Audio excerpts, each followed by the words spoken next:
Good evening. Welcome to our 10th edition of the Big Sky Virtual Town Hall. I'm EBS Editor-in-Chief Joe O'Connor, and I'm here with EBS Local Editor Brandon Walker.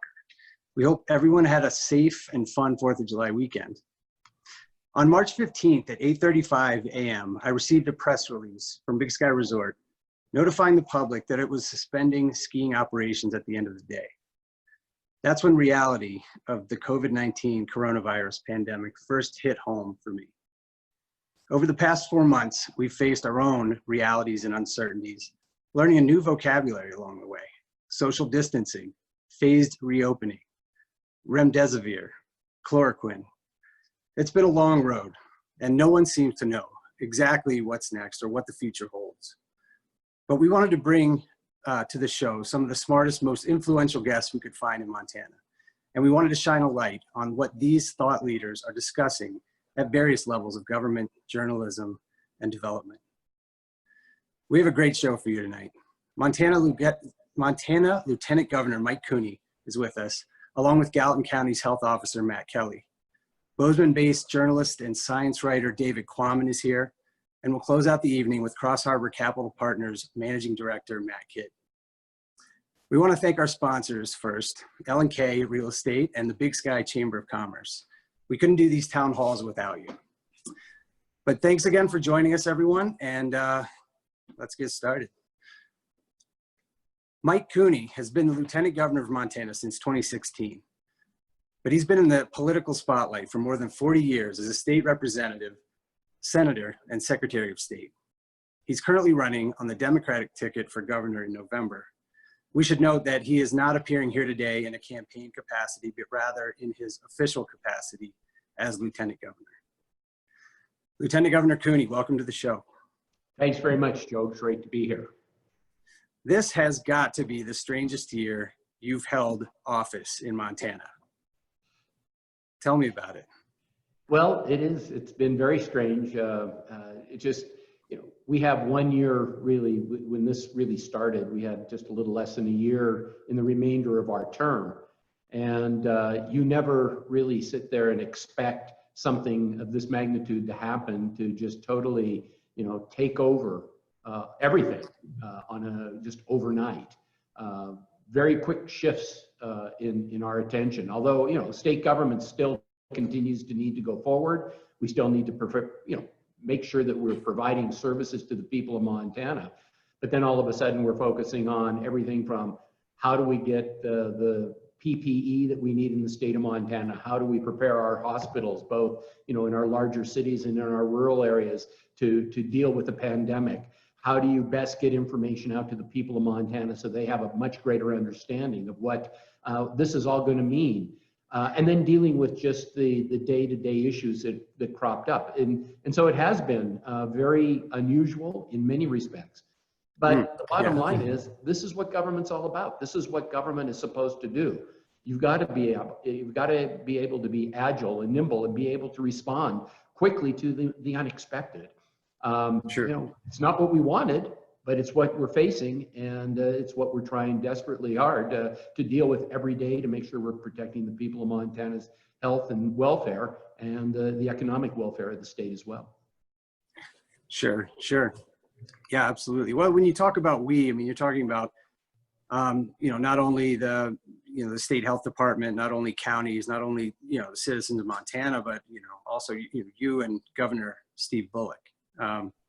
You've known Governor Bullock for nearly 30 years. What has it been like working alongside him during this pandemic?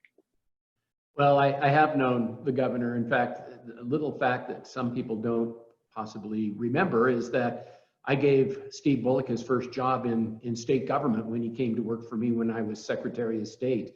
He was my chief legal counsel for about a year before the Attorney General stole him away. So I have known him for a while. And I have to say, it's been a real treat to work side by side with him throughout this administration. But it's been very interesting to watch him during the pandemic and how quickly, again, things had to change just overnight.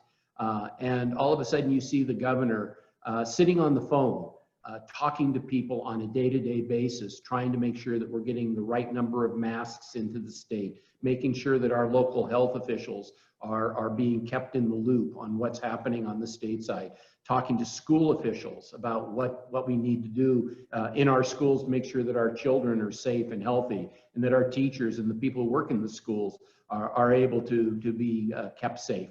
I mean, the whole thing, and the governor's focus really has been on the health and welfare of the people of Montana, and as well as the economic health of Main Street, Montana. They go hand in hand. And the governor is always the first one to remind us you cannot have a healthy economy if we don't have healthy citizens. And so we have to walk that fine line to be able to deal with both of those things at the same time. It's been very interesting to watch the governor and just how this has been consuming. But at the same time, as I said earlier, this is the main focus right now, but other parts of government continue to run. Other parts of government have to continue to provide services to the people. And the governor has to certainly have his finger in all of those areas of governing. Sure. No, appreciate that. Absolutely. And, that sort of leads me to my next question, and you talk about, the focus of yourself and Governor Bullock right now, the state of Montana. I wonder if you could drill down into that a little more. What are the priorities right now? What are you two discussing at the state level regarding COVID-19? Sure. Well, I mean, again, it's changes from day to day. I mean, right now, obviously, we're seeing cases in Montana start to go up, and we're watching that very carefully on a day-to-day basis. At the same time, we're also focusing a great deal of our time and attention on making sure that we have testing capabilities out there throughout the state. One of the reasons I think Montana has been as successful as we have is we've been able to, first of all, when it first happened, we were very focused on making sure we had the right personal protection equipment and making sure Montana's equipment needs were being met. And that meant testing equipment, face masks, gloves, gowns, all of those things. Now that we've been able to do pretty well there, we've been able to focus on how do we get testing out into communities throughout the state. The governor has a goal of over 60,000 tests a year, and we're building, 60,000 tests a month, and we're building up to that. We're finding that it's very important as we do that to make sure that we test the people. As we see new cases come up, we're doing the trace monitoring as well to make sure that we can find people who've been exposed to anybody who may be testing positive. And so these are the things that we're focusing on now. At the same time, we're talking about how to, we really hope that we can see schools reopen in the fall. We want to make sure we're having those conversations with school districts throughout the state so they can be prepared now and work toward a good plan to open up the schools in the fall. So it's really a number of areas that we're working on right now in our focus. And then obviously the CARES Act money is awfully big, and we want to make sure that we're getting that $1.25 billion out on the street as quickly as possible. And we've been very busy doing that. I think $56 million up to this point has been put out on the streets to, I think, over 6,000 businesses. And so we're still working very hard to make sure that we're dealing with those needs as well, trying to keep the economy of Montana on the level.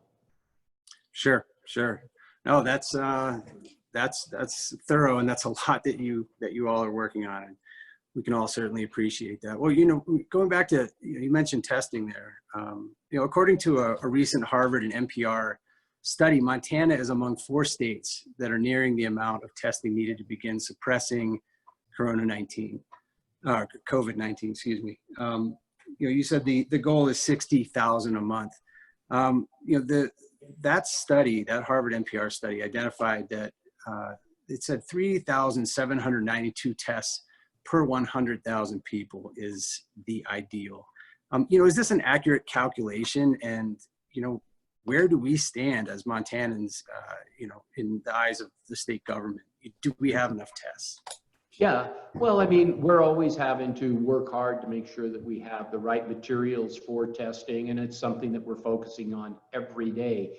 I mean, and you know, I can't tell you right now that we have all the testing materials we need to get us through the next several months. That's not the case. We're constantly working on a day-to-day basis, working with companies to make sure we have the right materials so that we continue to do the testing that we think is necessary. Again, 60,000 tests a month is a lofty goal, but we're getting out there, we're getting in communities. When this first hit, you'll remember, we didn't have enough tests. We were barely able to test people who were showing symptoms. There were some people that weren't getting tests, even if they were showing some symptoms.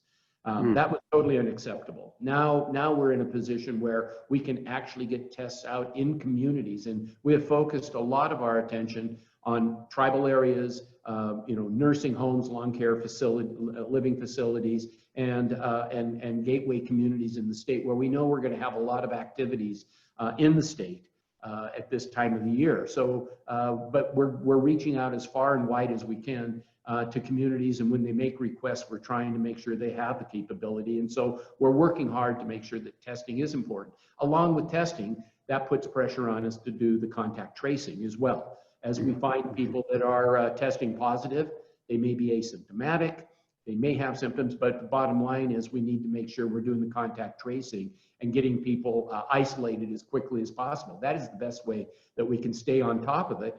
At the same time, we need to convince Montanans that this virus is here. It's serious. We need to make sure that all of us are doing everything we can, washing our hands, being, you know, making sure we're keeping socially distant from each other, avoiding large crowds, wearing our face masks. Those are going to be very important as we continue this fight against this virus, as well as the efforts we have put forward on testing and just keeping on top of symptomatic people. Sure, sure. Well, you know, and that is important, and PPE and all of this contact tracing. I mean, it takes resources, it takes dollars.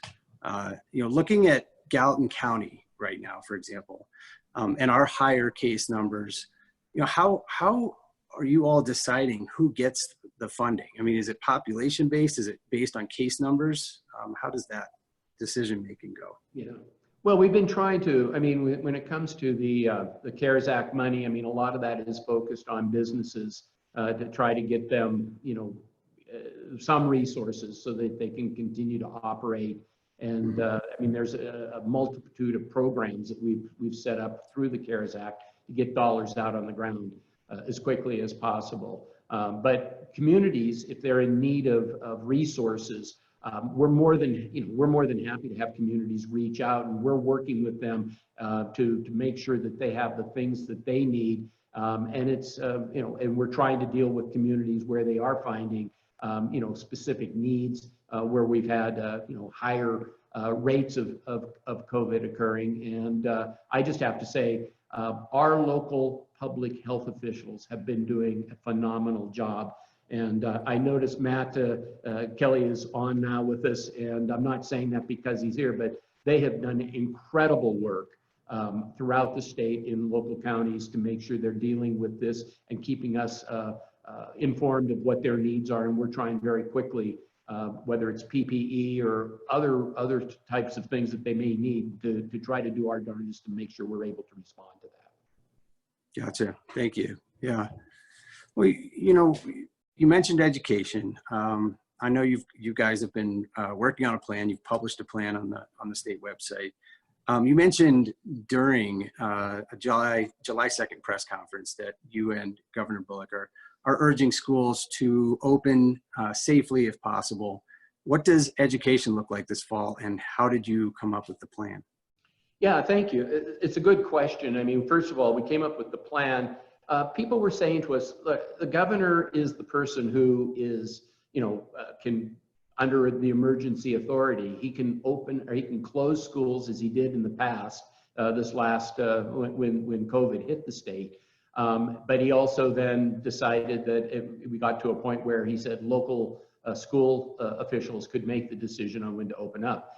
We know that when, you know, kids really need to have school. I mean, that's a great place for them to be. It's where they learn. It allows their parents to get back to work, and it's the right thing to do.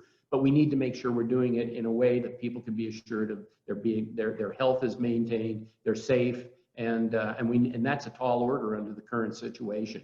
What we did was we sat down with educators and superintendents, school nurses. We sat down with labor union officials who work with schools, and a number of other people, and basically listened to them and heard what they had to say about what they felt it would take to open up our schools safely, and what sorts of things they felt good guidance and directives that should come from the governor's office, because they felt that that's where people would really look carefully as they were considering what plans they needed to make in order to open their schools safely. So in there, I mean, one of the things we just want to stress is, first of all, every school district is going to have their own unique challenges, and we need to make sure that they are working closely with their local health authorities, and first and foremost. Then they can look through the guidelines that we've put out, and there are a number of other guidelines that we've referred people to, whether it's the CDC, the High School Association, Superintendent of Public Instruction, whatever. But I know that there are going to continue to be other resources out there. We just think that the more the merrier. It gives people better options, and they can really fine tune things to best fit their needs in their local communities. And we think that putting all this together, kids should be able to return to school safely. Parents can be, they can know that we have a good plan in place. We've asked them to put a good safety and health plan together to share it with their community so parents would know. And then it will deal with kids who can go to the classroom, kids who may not be able to go to the classroom because they may have other health issues that they shouldn't be around other people, or they may have people living in their households that they need to be concerned about. And so we tried to address all of these things, but in a way not being prescriptive, but being, these are good ideas, these are best practices. But again, communities need to look at their specific needs and choose the things that they need in order to open up their schools safely in their areas. Yeah, it's a complicated one that you guys are cracking into. Obviously, statewide, but nationwide too. Everyone is dealing with a lot of unknowns, as we know. I think, really, I think that's really one of the important things. I mean, we have not dealt with a pandemic like this in our lifetime. And, so we're all learning as we go. And when this first happened, everybody was looking at what was happening in other parts of the country, and we were all trying to figure out the best way to go, what the best thing to do in our local area. And so, but now that we've had a little time, we're learning more about the virus. We're learning more about, how we need to be dealing with things. So I think we're in a much better position in order to be where we are today in order to address the situation we're looking at. Yeah, sure. Well, Lieutenant Governor, I just had a question or two more for you. Your grandfather served as Montana governor from 1933 to 1935. What would he say if he were sitting in that position today, as this pandemic ravages the nation? I never knew my grandfather. He died long before I was born. Sure. And so I'm not quite sure. I'm sure though, I was thinking about what he might be thinking about where we are today. And when he became governor, we were in the beginning and kind of in the middle of the Great Depression. And so, I mean, his focus, reading the history of Montana back then, was really how to get Montanans back to work and how to deal with the economic tragedy that everybody was suffering. And in some respects, I'm sure he would look at today and say, this is not a lot unlike what I was dealing with, because we're dealing with an economic situation where people are hurting. And how do we deal with, getting people back to work safely and healthy, and making sure that we can sustain that. I have to say, when I was growing up, when I was much younger, more people knew that my grandfather was governor. And they'd say, your grandfather was governor. What's that like? And I thought everybody's grandfather had probably been governor. It made no difference to me. But no, I have to say, having looked at the history and read the history back then, I would have to say that he would think, been there, done that. It just wasn't a pandemic. It was a national, depression, the Great Depression. And Yeah. but people were hurting, and in very similar ways as we're seeing today. So I'm sure he would just be saying it may be a little bit like deja vu. Mm-hmm. Well, a quick follow-up to that, you know, newspaper headlines eventually read things are back in some capacity.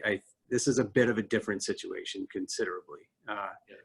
When do newspaper headlines again read, you know, back to normal? Yeah. Or do they? Yeah, you know, I think all of us are very anxious for that. Everybody's getting very tired of this virus and how it's affected our lives, and just our everyday lives of doing simple things have changed. So, but my advice to Montanans is we cannot let up. We have to be vigilant. It's going to be up to us to get to that point where the headline may be life returns to a more normal way of life. But it means that we've got to take care of ourselves. We've got to avoid large groups. We've got to, you know, stem the tide of the spread of this virus. That means wearing masks. That means avoiding large crowds. And it won't be until we see this virus start to really wane and we're on the right path, and we see several, you know, a period of time where the number of cases are going down, you know, so I guess my point is this. I don't want people in Montana to really think that this is going to happen anytime soon. But if we all work together now and make progress each and every day, it will happen sooner than later. And I think that's the important thing to remember. And you would say that that would be us edging closer to a phase 3 reopening, as opposed to stepping backward as some states have done. Well, I think our goal is to always, you know, try to get us to, you know, a phase 3 as soon as possible. But we have to make sure that we're doing it the right way.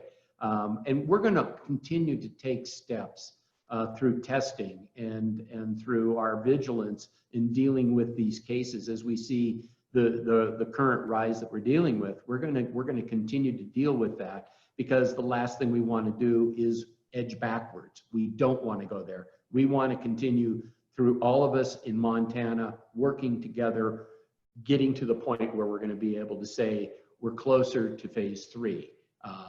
We want to continue to make our progress towards phase 3. That's what our focus needs to be. That's what our focus is going to be. But we're going to be vigilant as we see these cases where they are now, because they do concern us. Gotcha. Sure. Well, thank you, Lieutenant Governor. I think we have time for one audience question, if we've got one. Brandon, any questions from our viewers? Yes, absolutely. And thank you for joining us, Lieutenant Governor Cooney. Thanks, Brandon. From Mike asks, can you please explain the role that the state has played in managing the COVID situation versus that of the federal government? Yeah.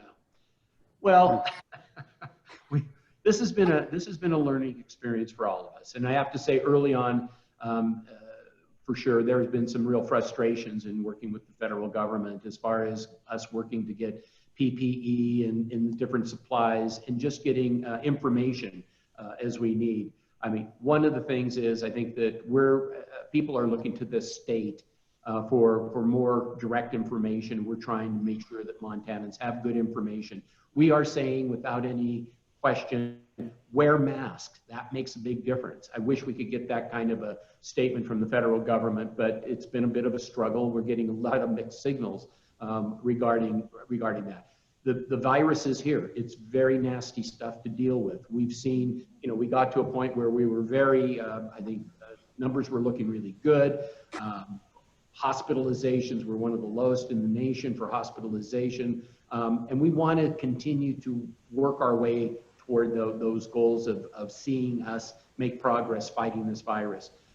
So we think as a state, we you know, the way we've communicated with the people of Montana has been very helpful. We'd like to see better communication from the federal government and a more consistent message from the federal government. But I think throughout all the states, people are looking specifically to the states for that kind of information. Well, we're going to continue to do it and work hard to make sure Montanans know what's happening and what they should be doing. And we're going to be living that experience right along with them. I've got my mask right in my pocket.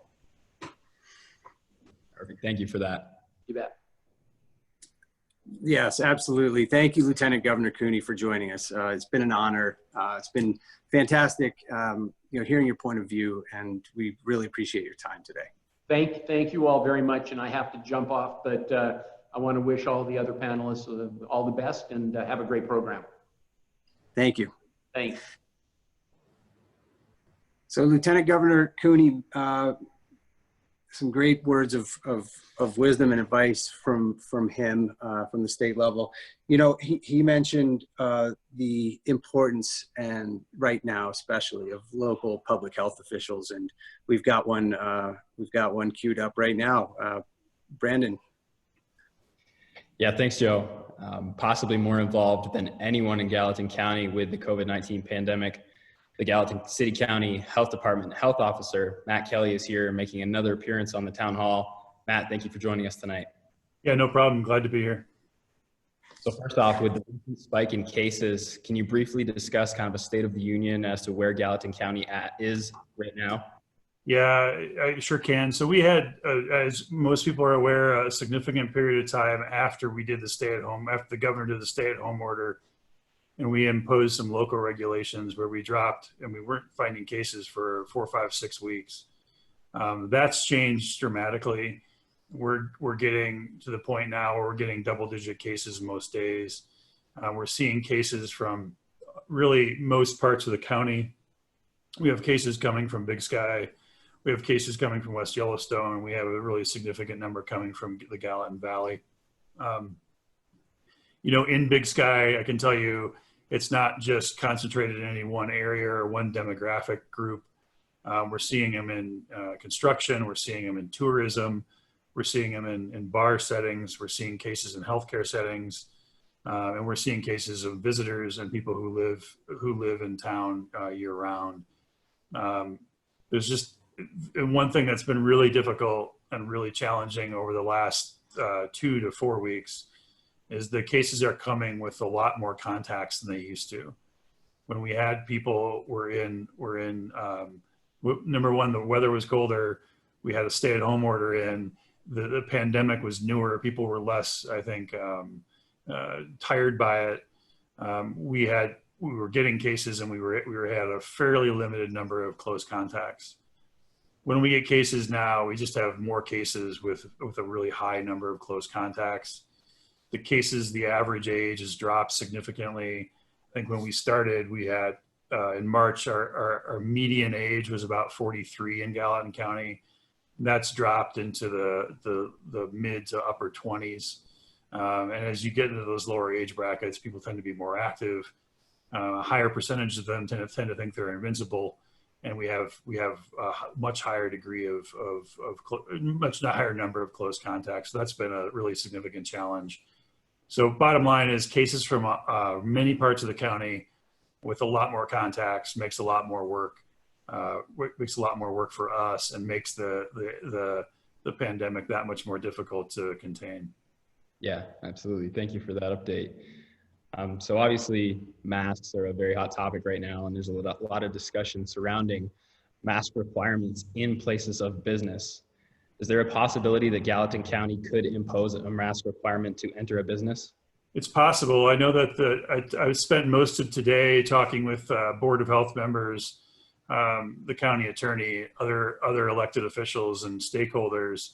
And I think we're really weighing that. And I think in the next week to 10 days, we're going to see the board probably sometime next week have a meeting to deal with this in some way. I don't want to preempt what they do. They have the ability and the authority to make those decisions. So I'm not going to say what they will do, but I do know that we are getting really significant public input on the mask issue. I think there's some things to remember about that. While they've gotten a lot of attention, and they unfortunately have become this polarizing political partisan issue, regrettably. I think they can and possibly, could be a piece of the puzzle. They're not a panacea, and just wearing a mask doesn't give you a force field that protects you from getting COVID. In fact, it does more to protect the people around you. It's really important that we also understand the it's the importance of that social distancing, keeping that 6-foot distance between yourself and others, managing the number of people that you're in close contact with. Remember, close contact is described as being within 6 feet of somebody for 15 or more minutes, especially if you're indoors. We want people to continue to wash their hands. We want people to continue to stay home if they're sick, call their doctor and get tested if that's what the healthcare provider and the person believes is the right thing to do. So I think masks are important.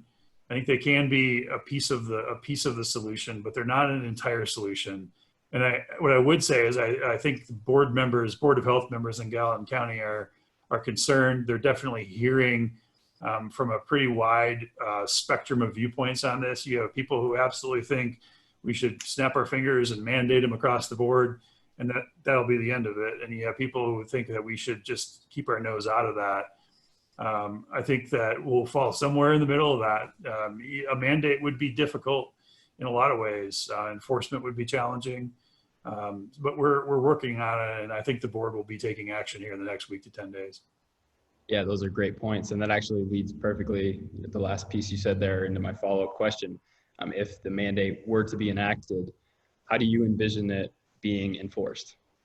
Well, I think, at the end of the day, local health department doesn't have the horses to be out there enforcing masks throughout the county. So we would be working with, number one, the county attorney. We'd be working with local law enforcement. And there would be some degree of responsibility on organizations, whether they be businesses or nonprofits, government organizations, to enforce policies within their domain. I think those are the main ways that you'd enforce it. Yeah, that makes sense. So testing is obviously increased throughout the state, but on a county level, does Gallatin County currently have enough test kits on hand to continue at this current pace? We're still doing okay. There's really, thinking about testing, you got to think about two kinds of testing. The testing that we've been doing since the beginning of the pandemic is related to people who are symptomatic and people who are close contacts to people who are symptomatic or known cases. In that kind of testing, we've had pretty good turnaround time. We haven't really had many issues, except at the beginning of the pandemic. I think what Lieutenant Governor Cooney mentioned is really valuable and worth remembering. In early February, when we first started this, I was having to get on the phone with the Centers for Disease Control and ask for permission to send them a specimen. Now we send them to the Bozeman Health test sites, and we get a test done that day, and we're typically getting test results in 24 to 36 hours. We have seen some signs that the pipeline is filling up both on the state level and the national level. That's concerning. That hasn't created a huge problem for us as of yet. And I think that it's important to understand there are two kinds of testing that we're talking about.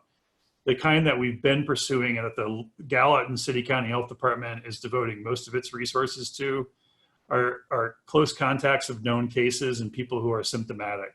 And we are throwing a bit wider net over known cases to really find people who are in the orbit around known cases in a bigger way than we used to.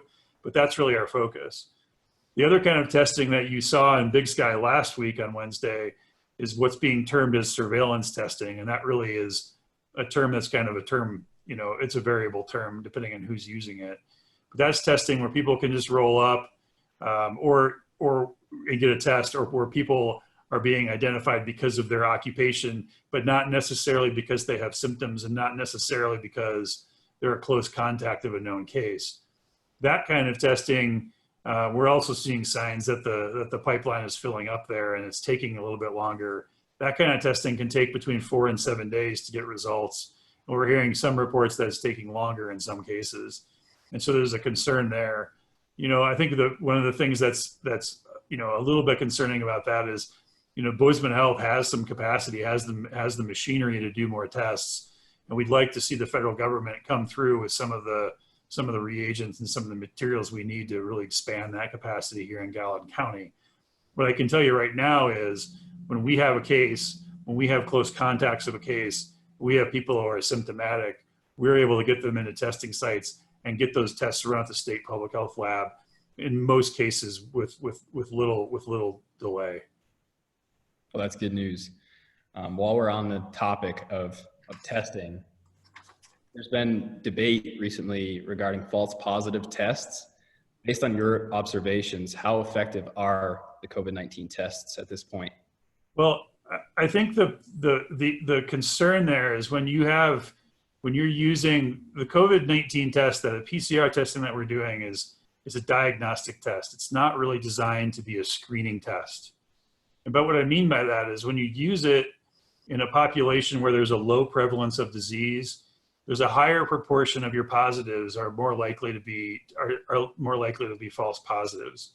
So for instance, you're testing 1,000 people, and if your prevalence of disease in the community is pretty low, then you might get 2 or 3 false positives, and you might get 1 or 2 actual positives, and your proportion of false positives to real positives is lower, and so your payoff for the testing is less. That's a concern, although lately it's less and less of a concern in Gallatin County. We're seeing enough cases that it's going to be fascinating to see what the results are from the 500 or 600 or 700 tests that were done in Big Sky last week, and really see if we can catch some positives. So, the other thing I would say about that surveillance testing, so if, that testing where you're just showing up, you're not being sent by the health department, you're not being sent by your doctor, that kind of testing, for the individual, it has somewhat limited utility. It really tells you at the moment that specimen is gathered, whether your system is producing the RNA, the genetic material, whether that swab is detecting the genetic material at that moment. It doesn't tell you anything about 30 seconds after that moment when you walk out the door and you might be coming into contact with others. And so you really need people to be aware, just because you get a negative test does not mean you're impervious to getting the disease in the future. And just because you're wearing a mask, the same thing, doesn't mean you're impervious of getting the disease. All these things can be part of the solution, but they can also be a problem if they give people a false sense of security.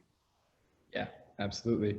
Well, while we're discussing that surveillance testing that was done here in Big Sky, some reports were that results weren't going to come back until 7 to 10 days after the fact. So with that being said, how effective is that testing method, given that people would be sick for a full week? Yeah. Well, again, and just to be clear, when we have somebody who's sick, we have somebody who's a close contact, those specimens are going to the state public health lab, and that turnaround is much faster. That surveillance testing is taking longer, and that's what I mean about it not being a great screener, because by the time we get those test results back, we're pretty far down the road. Now, from a big picture public health perspective, as I mentioned, it'll be interesting to us on a population level to get a sense of how many positives we're getting out of that pretty high number of tests that we did. And that's why we're really putting our resources, our local public health resources, into testing people who are symptomatic and people who are close contacts of known cases. Yeah, thank you for expanding on that. Sure. The messaging surrounding safety precautions for the virus have fluctuated. Are gloves still an effective means to slow the spread? Our biggest piece of advice is to wash your hands frequently and thoroughly. If you use a dirty glove, it's really not much better than having dirty hands. Again, that can provide a false sense of security. Our advice is to wear a mask where you can't socially distance, wash your hands frequently, and keep that social distance between yourself and others whenever possible. Yeah, perfect. Last one I've got for you. So to date, there's been 326 confirmed cases of COVID-19 in Gallatin County. We currently have 0 hospitalizations and 1 death. How would you classify the severity of the virus? Well, the really hard thing about this virus, the most sort of head scratching and troublesome thing about it, is the different way that it affects different people. And it's really difficult to project who's gonna end up in the hospital and who's not. I think we have had success keeping people out of the hospital in Gallatin County for 2 primary reasons. One is I think older people are being really careful, and the cases that we're seeing tend to be in a younger group. That's good because younger people tend to do better with the disease. Although I would caution, younger people can catch the disease, they can wind up in the hospital with the disease, and they have died from the disease.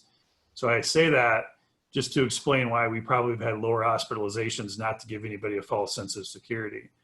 The other reason I think we've had some success in Gallatin County is that way back toward the beginning of the pandemic on March 7th, we brought on staffing to really work with those long-term care facilities and senior facilities. Those facilities are really driving an awful lot of the mortality that we're seeing nationwide. We have so far, knock on wood, been successful keeping cases out of those facilities. And that's why we've been pretty cautious about opening those facilities up. I know the board is really interested in opening those facilities up and allowing some visitors. We want to be really careful with that because while we do want seniors to be more connected to their loved ones, we want to be careful and continue the success we've had at keeping seniors alive and keeping them out of the hospital. So we're going to be careful with that. But I think the pandemic is serious. It's getting more serious in Gallatin County. We're seeing more cases, and the more cases we have, the more likely we are going to have more people in the hospital, and the more likely we are to see mortality. We're not there yet, but that's why we want to really think carefully about things like a mask rule and doing some things now to prevent being in a situation like we're seeing in Texas and Florida, Arizona, those kinds of places. Yeah, thank you for all the information, Matt. I'm going to toss it over to Joe to see if he has any follow-up or audience questions. Yeah, thank you, Brandon, and thanks, Matt, Kelley, for being on the show again. Really appreciate it. I know you've got a lot going on, but it's it's really important, I think, for our audience to hear from you and these other panelists as we go forward. But I wanted to ask you, there's been some talk of, it sounds like there's an analyzer machine at Big Sky Medical Center and/or Bozeman Health. Can you talk about that and if and when that might be utilized? Yeah, I'm not a lab technician, so I have to be a little bit careful about getting out over my skis there. But there is a machine that can do a fairly high number of tests. We've talked to the state. I think the state would love to provide whatever resources they have, but they simply don't have the test kits to hand out. They need to keep the state public health lab running. So my understanding, talking to Bozeman Health and talking to some folks in Big Sky, is that if we can get the reagent, if we can get the test kits, it could pretty dramatically expand our capacity here locally, which would be good news. That would allow us to do tests more quickly. It would also take some pressure off of the state public health lab. We're having, between Yellowstone, Missoula, and Gallatin County, I think we're probably producing a fairly significant percentage of their test burden. And so if we can take some of that off, that would help the state public health lab. To date, I think it's been a little bit troubling to not be able to get the test kits that they would need to run those. And I think that bottleneck apparently is at the federal level. Interesting. Yeah. Well, and it does seem like 7 to 10 days is a tough and long turnaround time for tests to come through, especially as people visit for a week or 10 days at a time, or people are tested and they a week, 10 days later, they get their results after they've been to the farmer's market, after they've been to restaurants. I don't envy your position or the Bozeman Health or Big Sky Medical Center. That's a difficult place to be, especially if it's coming from the top. I would agree, and I would add that even that week to 10 days, the state has detected some false positives in that. So the state typically want to redo those positive tests to make sure that we've actually got a positive before we start putting people into quarantine. So it is a problem, I think, nationally. But again, I want to create a differentiation between that surveillance testing of people in the community who don't have symptoms and are in close contact, and the testing we're doing of people who are symptomatic or close contacts. That's a different kind of testing. It's going through the state public health lab, and that turnaround time has tended to be better. Mm-hmm. Well, a couple quick questions from the audience. We've got one from Linda here. Can we expect to hear from the health department if we have been exposed to someone with a positive test? Yes. And then the follow-up, just when will the results from last Wednesday's Big Sky Medical Clinic test be public? I think let's take the last one first. From what I understand from the state, the earliest we'll start to see those results will be the end of this week. I don't know if we know more than that, we'll communicate that up to the community. Remind me again, the first part of your question? Oh, Sure. Yeah. Can people expect to be notified from the health department? Yeah. So the way yes, the short answer is yes. And the way contact tracing works, when we get a case, we get on the phone with that person and we do a fairly extensive interview with that person to determine who their close contacts are. Once we have that list of close contacts, it creates what's called a line list. We go down that line list and we contact those individuals. We let them know that they've been close contacts. Generally, they're asked to go get a test and they're asked to quarantine. Close contact is defined as being within 6 feet of somebody for 15 or more minutes. So the answer is yes. If you've been identified as somebody who is one of those close contacts, we'll call you and we'll work with you. A public health nurse will contact you and talk to you about what your options are. Understood. Last one, we have one from Cheryl. Any idea what criteria needs to happen for when Montana will be ready to move to phase 3? And following up, can Gallatin County go to phase 3 ahead of the state? My concern right now is keeping us in phase 2 and doing everything we can to keep us in phase 2 and not going backwards. I mean, we're seeing enough cases. We're seeing some things happen nationally in the South that are really very concerning. We're seeing hospitals filling up in the South, and we need to be very careful about what we're doing now to prevent us from being in the same situation and having to backslide. You're seeing bars being closed, restaurants being closed. We're seeing it really slowing down in those other states. And my thought right now here in Montana and Gallatin County is before we even think about going to phase 3, we need to really do some things in terms of making sure that we're conducting ourselves and not out having a huge number of close contacts, wearing masks, managing the number of people that we have to reduce the number of cases that we're getting on a day-to-day basis. But as long as these case numbers keep rising, it's going to be very difficult to contemplate opening up any further. Sure. Well, thank you very much. Thank you very much, Matt. Appreciate it. Yeah, thank you. Brandon, you there? Well, thanks, Matt. Appreciate your time tonight and all your efforts for Gallatin County as we continue to progress through the pandemic. Joe, let's send it over to you for the next guest. Sure, absolutely. Thanks, Brandon. David Quammen is an internationally renowned science writer and journalist. He's written 7 books of nonfiction and countless articles and essays. His interests include, among other things, ecology and evolutionary biology and infectious disease.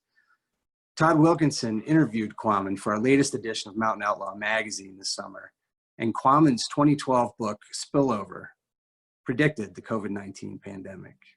Here's an excerpt from the introduction. The next big and murderous human pandemic, the one that kills us in millions, will be caused by a new disease, new to humans anyway. Odds are that the killer pathogen, most likely a virus, will spill over into humans from a non-human animal. David Quammen, welcome to the Big Sky Virtual Town Hall. Thank you, Joe. Very good to be with you. You've been on a few of these Zoom calls of late, I understand. I've been on a few Zoom calls of late. Yes, indeed. I feel like I've spent half my time since the last week in January talking with people about this. I'm sure. Tell me about just this introduction, this excerpt from the introduction to Spillover that I just read. Oh, well, so I was researching that book 10 years ago, 12 years ago. It was published 8 years ago.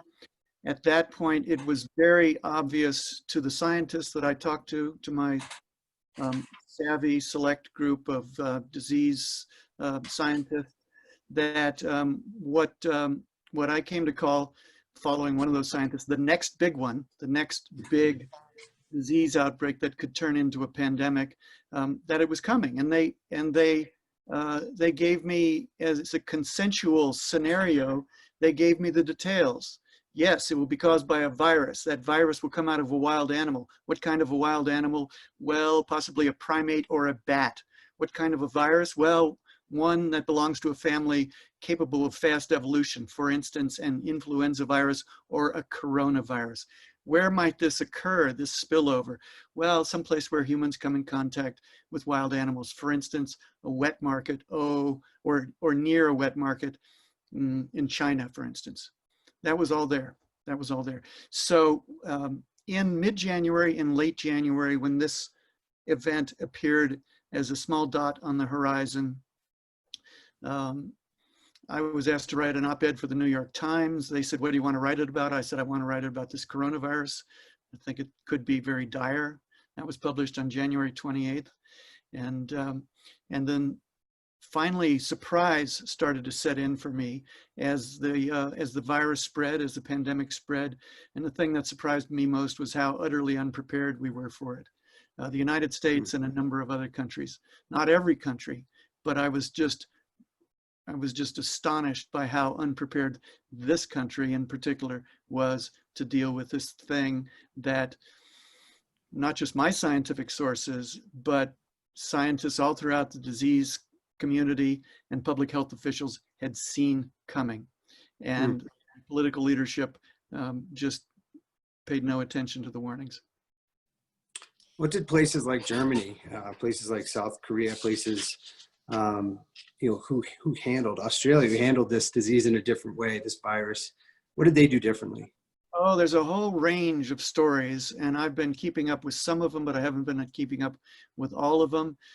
In particular, I've been interested in Singapore and the Republic of Korea, and Italy as very interesting cases.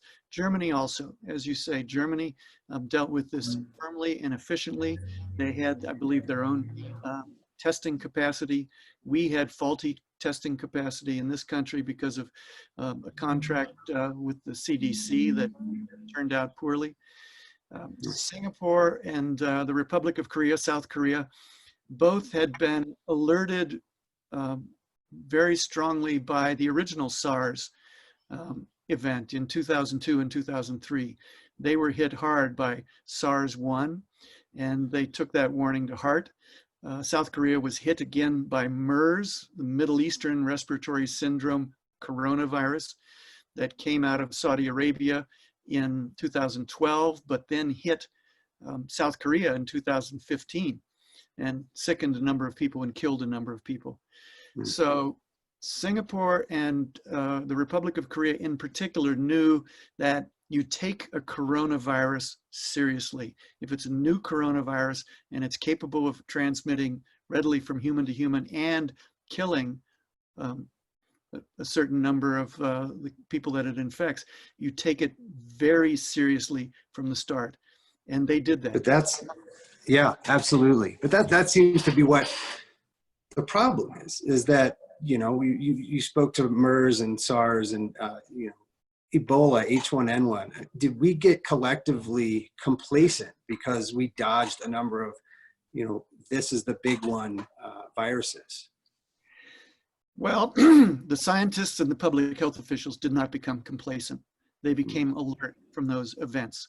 We dodged the bullet with SARS-1 in 2003. Some people say, yeah, SARS-1, it infected a few thousand people. It infected 8,000 people, and it killed 10% of those, killed 774 people. And then people say, oh, and then it disappeared, it burned out. No, SARS-1 didn't disappear. It didn't burn out. It was stopped. It was stopped by very rigorous testing, tracing, isolation, quarantine in the cities where it occurred, strong public health measures. And fortunately for the world, it had spread to cities that had strong leadership, strong public health systems, strong governments, strong citizen buy-in, or else at least draconian measures. It spread to Beijing, Toronto, Singapore, Bangkok, and Ho Chi Minh City. No, Hanoi, excuse me. And so it faced strong governments, and strong public health measures, and it was stopped. That didn't happen. Also, we had another advantage with SARS-1. It was infectious from human to human. There were a number of super spreader events when one person infected a couple of dozen people, in some cases healthcare workers, because they were trying to save a person who was having a respiratory crisis and nobody knew yet how dangerous this virus was, so they got infected. They weren't properly protected. But there was little or no asymptomatic spread. And now we've got this virus, which is the nightmare virus. It's a really nefarious virus because it is capable of asymptomatic spread. People who are walking around infected, shedding virus, feel no symptoms. And it has a great range of impacts, of clinical impacts on people. Some people never get sick. Some people get a little bit sick. Some people get very sick. Some people get very sick and then die after 3 months, like this actor Nick Cordero. And the fact that it is such a nefarious virus, that it is capable of spreading so well among people who don't know they're infected, means that it, in the end, is going to be able to kill more people. It's an extremely well-adapted, successful virus, and I feel like it has it where it wants us right now. You use the term nefarious. How concerned are you? How concerned is David Quammen about COVID-19 personally? You mean in terms of my own personal health and my family? Well, I take it very seriously. I have been isolated with my wife very rigorously for the last 4 or 5 months. I wear a mask when I go into public, which I seldom do. We are isolated from my wife's family, most of whom also live in Bozeman. We see them either at more than a 6-foot distance outside, or we see them on Skype. We're taking it very seriously. Am I losing sleep about it? Not yet, no. I mean, I respect these dangerous viruses. I spent 5 years studying these crazy lethal viruses and traveling the world with scientists who search for them in the wild in their reservoir hosts. And I've climbed into caves in southern China looking for SARS, and I've gone out in the Congo looking to draw gorilla blood, looking for evidence of Ebola. And I have never been at a burning hot Ebola outbreak. And I have great respect for those journalists who have. My beat is not medical, my beat is scientific. So back to your question, am I nervous about it? No, I respect it very much. I have very little risk at this point. Again, I'm knocking on wood. When I start to travel more and do the research that I have to do for a book that I'm committed to do on this subject, I will take much more risk. I will try and calibrate that rationally. I'm worried for humanity, because I think this is going to get much worse before it gets better. And I'm worried for the people in the US who are being disproportionately hit by this. Poor people, people of color. I think that's crazy, unacceptable. That's what I'm nervous about, that's going to get worse before it gets better. And that we are politically dysfunctional now in this country and incapable of dealing with that problem. I'm sorry to be so gloomy. No, yeah. No, it's, you know, it is, as you say, nefarious. You know, in this second round of, you know, spikes in Montana, of nationwide spikes that we're seeing, we are seeing younger people infected, and we appear to have fewer deaths and hospitalizations at this point. Has the coronavirus, the COVID-19 coronavirus, mutated? Are we seeing a new strain? You know, people ask that question, has it mutated? Yeah, it's a truism to say that it is mutated. Viruses are constantly mutated as they replicate themselves. They're constantly making mistakes. Mutation is random, and most of those mutations just fall by the wayside. They're unviable for the virus, and they never go anywhere. The question is really whether this virus is evolving or has evolved as a consequence of the random variation that mutation supplies. You know, this is Darwin 101. A creature replicates itself, it makes mistakes, there's variation in the population, there's competition for which strains survive, survival of the fittest, evolution, adaptation. there is very little or no evidence that this virus has evolved since it's been in humans. I know of 1 or 2 studies that are saying it has, and I know of a lot of scientists who are saying, no, you're reading the data wrong. This virus has evolved, has branched apart, creating a tree of life, very little since it has gotten into humans. And what's the reason for that? Well, the reason is probably that this virus is already so successful in its current form that it doesn't need to evolve in order to continue succeeding. When we get a vaccine, it will have a reason to evolve, and then try and evolve around that vaccine. Then we'll see some natural selection. Sure, absolutely. That's a great answer. David, what's important for people to know right now, and has that changed in the past 4 months? I don't think it has changed. What's important for people to know is that this virus is among us. This virus is not going away. This virus is probably never going away from the human population. Your grandchildren, if you have grandchildren, are probably going to be vaccinated against this virus. And we need to take it seriously, despite the fact that it's invisible and despite the fact that it's innocuous, nearly innocuous, maybe, I don't know, 80% of the time. It's counterintuitive, but you need to take it seriously. You can't get tired, you can't get impatient. We're really just beginning this battle. And yes, it's hard economically for people who need to go out of the house to earn a living. I have huge sympathy for them. But still, we need to persist. We need to be patient. We need to be tough and realistic to get a handle on this thing. And so far, we're not. Partly because at the national level, we have had no clear message as to how this should be taken.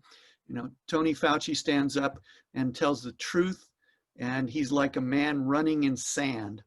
And the rest of the national leadership, we get denial, we get polarization, we get nothing.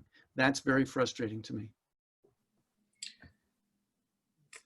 You know, David, Lieutenant Governor Cooney spoke about being nimble in times like this, and everyone is finding that to be the case in however that manifests for them individually.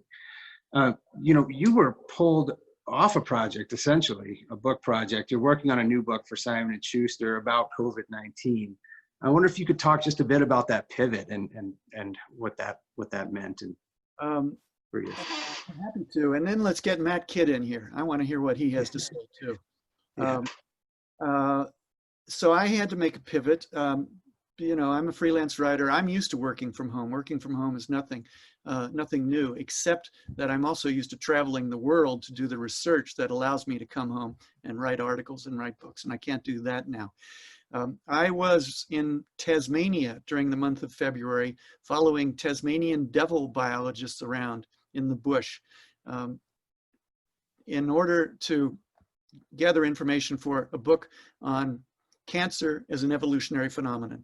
I won't go into all that, but the Tasmanian devil has a very peculiar form of genuinely contagious cancer.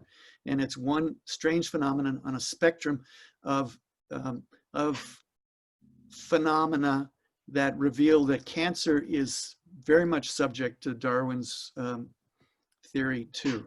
And that's an important thing to know. But it's not so important that Simon & Schuster didn't say to me in March, David, for the love of God, would you push that cancer book back on your desk and give us a book on COVID-19 more quickly, urgently. And so my usual operating principle is don't write books about things that other people are writing books about. In this case, it's the antithesis of that. It's a subject that everybody's going to be writing books about, but I'm going to try and write the very best that I can within the space of about a year and a half.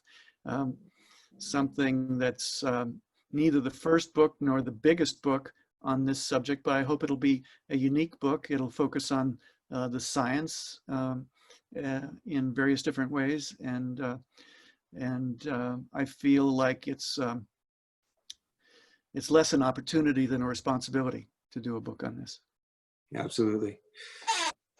David Quammen, thank you very much. I really, we both really appreciate your time.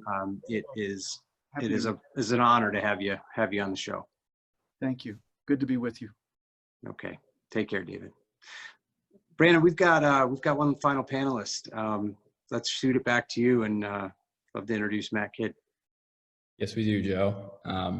Next up, we have another veteran to the town hall, rounding out the session of Matt Kidd, the Managing Director of CrossHarbor Capital Partners, LLC. Thank you for joining us again, Matt. Yeah, you bet. Thank you, Brandon. I feel humbled to be on this panel with three giants, and am not exactly sure what I can add on top of what Lieutenant Governor and Matt and David have all shared, but I'll do my best to share some insightful things about our lives. I am curious, does David, do you spend a lot of time in Big Sky, being interested in what I have to say? Do you get up here much?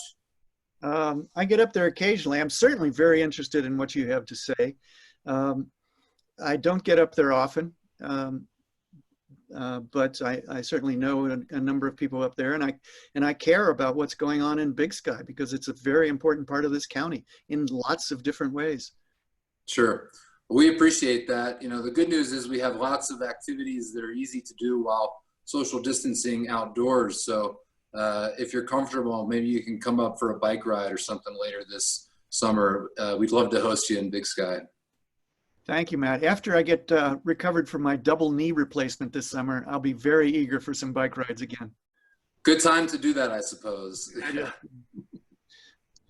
Well, Matt, first off, I'd like to take a step back for a minute. After it all, it seemed all of the local holiday festivities were canceled for the year. Lone Mountain Land Company and Big Sky Resort were able to put together a fireworks show for the community. I'd like to ask you how much planning and discussion went into the display that took place this past weekend. Oh, that's a great question, Brandon, and thanks for the opportunity to talk about that. We've talked for years about launching fireworks off of the top of Lone Peak on New Year's Eve, and it sort of hasn't quite come together. It's never been the right thing to do, and then we never really thought about it on July 4th because the event in Town Center has been so well done, and it's just a great party for this community. And when the Arts Council and Town Center had to make the decision this year to cancel the 4th of July festivities, which of course was the right thing to do given COVID-19, we sort of came up with the idea, well, why don't we launch them off the top of Lone Peak? Is what better way for this community to still celebrate July 4th and find reasons to celebrate, than fireworks off Lone Peak. So we were really pleased that came together. We worked in partnership with Big Sky Resort, of course, to make that happen. And from the Yellowstone Club side to the Moonlight side and everywhere in between, we were able to have a 360-degree fireworks show, which was pretty spectacular. I sort of wondered myself if they were able to see them from Innis, but certainly throughout Big Sky, we all were able to enjoy a great show. Yeah, absolutely. I heard lots of great reports myself from the Big Sky community. So now stepping back into the COVID-19 pandemic, obviously a lot of the festivities were canceled because of, out of precaution and for safety reasons. But we've talked about a lot tonight, mask acceptance and how that's an ongoing effort and where that kind of lies within communities.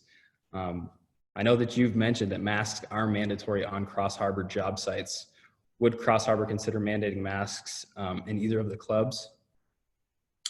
Well, to clarify, masks are mandatory in Yellowstone Club, Spanish Peaks, and Moonlight. For our employees, they're part of the uniform. And if you're indoors, you must wear them. And for members and guests as well, when you're walking inside, indoors, and not able to socially distance, we expect you to have a mask on. We have extra masks available, and there's a sort of expectation there across all three of those projects. We've also strongly encouraged it in any of the town center businesses that we're affiliated with. Anecdotally, my office thankfully overlooks Town Center Avenue, and I'm able to sort of watch people walking around and what they're doing. And 3 weeks ago, it was rare to see somebody with a mask on, and today the vast majority of people walking down the street and going in and out of restaurants and establishments they're wearing masks, and that's a great thing to do. You know, we had some other community updates this spring where the sort of sentiment that I encouraged was people should look at wearing a mask as not as a political statement or anything else, but as the simplest act of kindness that one can share with another human being. Like, in this crazy world that we live in, don't we all want to be kind to each other? And wearing a mask is a way to show a simple act of kindness. If we just all thought about it like that and not political, then it'd be a much easier situation in this country right now. So that's how we've really encouraged it within our projects. Yeah, thank you for the clarification, Matt. My mistake. Jumping back into development, as I sit here in town center, I've seen a lot of trucks hauling material throughout Big Sky. This is kind of a two-part question. First off, what is the current status of developments within the community? And what have you witnessed from the real estate market within the last 90 days? Sure. Well, another sort of opening comment that I would make is I'm just really pleased with what's able to be happening in Big Sky right now.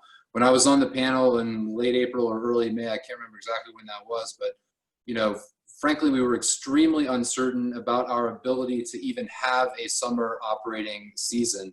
And the fact that we're able to do it so far safely is really, I think, great news for the Big Sky community.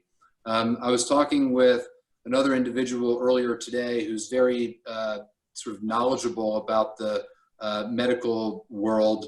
And we were just talking about vaccines for the coronavirus. And he was explaining to me some things that are going on in the world with creating vaccines well beyond my expertise. But the point I want to make is, he felt that it's going to be widely available by in advance of next summer, which is great. That'd be great news if we could create a vaccine by, call it, 12 months from now. But that also means that we have to figure out how to live and how to operate and how to do things for the next 12 months prior to that vaccine being widely available. And, in my world here in Big Sky, overseeing development, overseeing operations, overseeing sales, I mean, we have a lot going on trying to figure out how to do all of this in the midst of a pandemic, in the midst of COVID-19 is very challenging. I'm not gonna lie, it's stressful trying to think about a number of projects. There are, back to your question regarding the status of development, there were a couple of projects that we slowed down, but for the most part, the projects that CrossHarbor, Yellowstone Club, Old Mountain Land Company, we were already building them as of the beginning of March, and we continued to build them here on July 6th. And so that work continues. We're just trying to do the best we can to make these, to operate safely in this environment. Yeah, absolutely. And, discussing the vaccine, I know that you've worked to help bring testing to the Big Sky community with the Big Sky Relief Fund, and even are hoping to expand the availability of testing within the Big Sky community. I'm curious, can you elaborate on those efforts?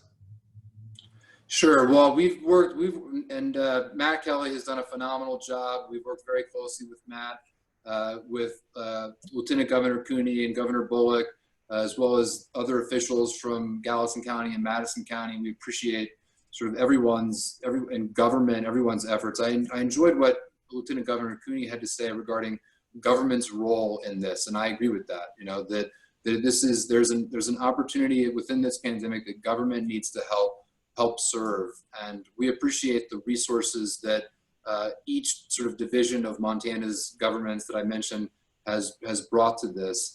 And I think what we saw last week with 1 day of asymptomatic testing, that was a big deal. And hopefully, while not the sort of the answer, 1 day of testing, but we learned a lot.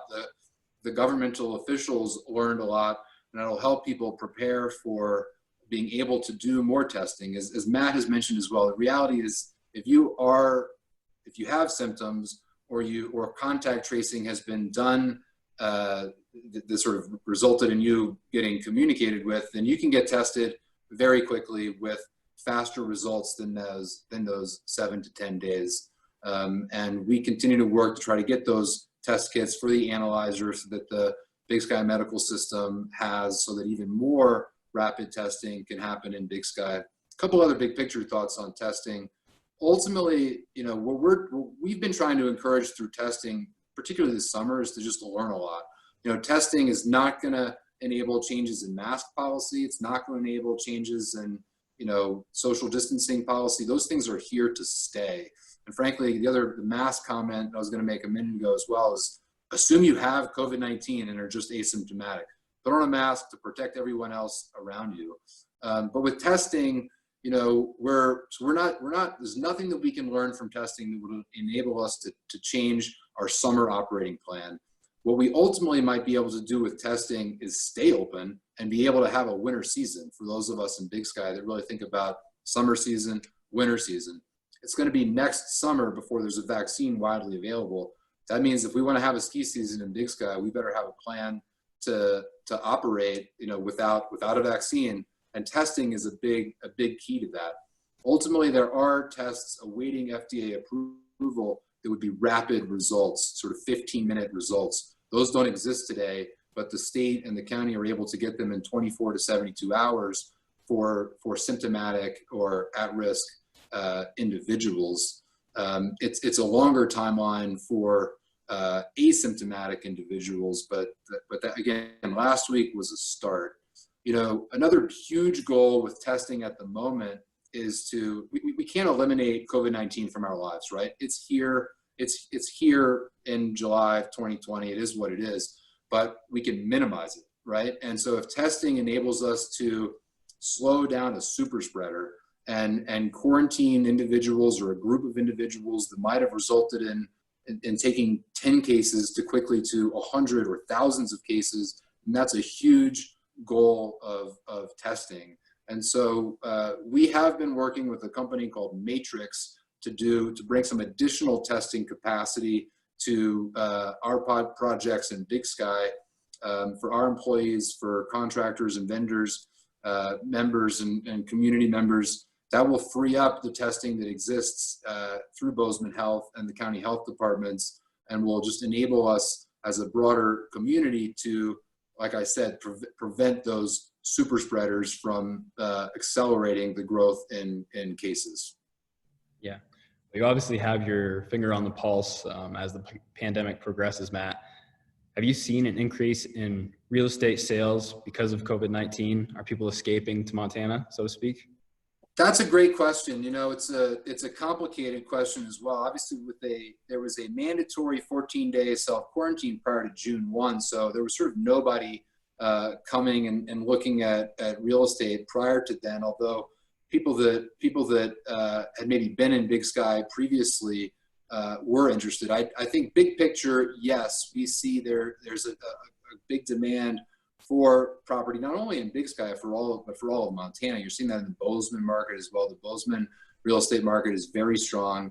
And it's kind of a strange summer for Big Sky because as busy as this community is, you know, throughout Yellowstone Club, Spanish Peaks, and Moonlight, there are a lot of homeowners here. There are a lot of second homeowners in Big Sky that are here right now. There are not a lot of like new people here. You know, for us, that's not something that we've encouraged. We haven't encouraged sort of more guests coming into this market, although guests are allowed at the various projects. But you know, I do think that long-term Montana and Big Sky are very desirable places to own a home, very desirable places to be. Like I was joking with David there, it's easy to social distance here and still have a very high quality of life. Go outside for a bike ride or a hike with your family. It's a great place to do that, and it's a great place to be here this summer. Yeah, absolutely. So you discussed real estate, you know, and home ownership, but obviously workforce housing is a constant need within the Big Sky community.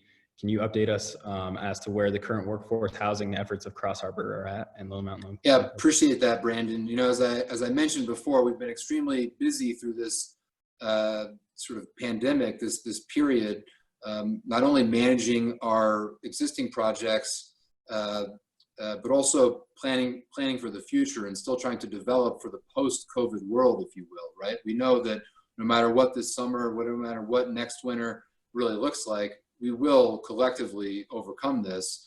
And Big Sky's future is strong, and we continue to build for that.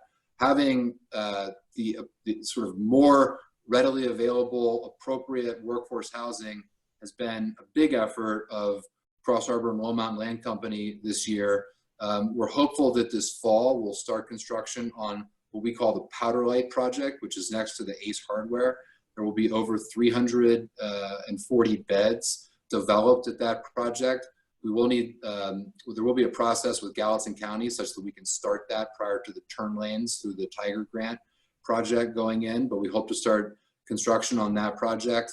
And we have several other initiatives underway, not only in Big Sky, but in the Gateway area to ultimately provide proper housing for all of Big Sky's workforce, from seasonal employees to families that are here on a year-round basis.